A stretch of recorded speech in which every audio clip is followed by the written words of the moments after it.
Football খেলাকে কেন্দ্র করে 100 লোকেরও বেশি মৃত্যু হয়, মারামারি করে হতাহত হয়, মারামারি ঝগড়া বিবাদ করে 100-রও বেশি মানুষ মারা যায় শুধু এই ফুটবল খেলাকে কেন্দ্র করে।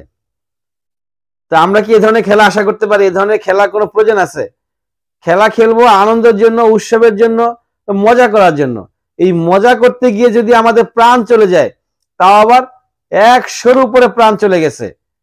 এটা কোথায়? এটা বাংলাদেশ না, আমি বাংলাদেশের কথা বলতেছি না, এটা হচ্ছে পশ্চিম আফ্রিকা। পশ্চিম আফ্রিকার দেশ গিনিতে একটি ফুটবল ম্যাচ হয়।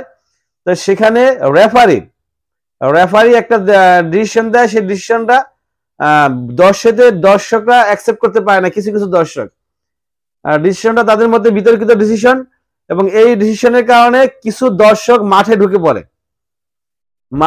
পড়ে এবং মাঠে ঢুকার পরে শুরু হয়ে যায় গন্ডগোল। এই পক্ষ ও পক্ষ গন্ডগোল লেগে যায়। এই গন্ডগোল মাঠের ভিতর থেকে এক পর্যায়ে মাঠের বাইরে চলে আসে। পাশে একটা পুলিশ স্টেশন ছিল, সেই পুলিশ স্টেশনে তারা ভাঙচুর করে, অগ্নিকাণ্ড ঘটায়।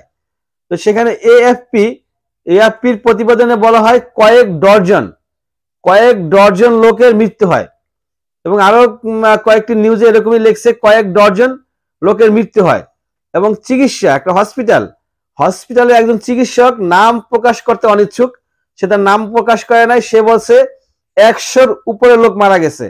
হসপিটালের বেডে, হসপিটালের বারান্দায়, হসপিটালের সামনে সারি সারি লাশ পড়ে আছে, এবং হসপিটালে একজন চিকিৎসক তিনি বলছেন যে 100-রও উপরে লোক মারা গেছে, লাশ আছে এখানে, 100-র উপরে লাশ আছে। তো চিকিৎসাধীন আরো আছে। তারপরে চিন্তা করেন গন্ডগোলটা কি পরিমাণ হয়।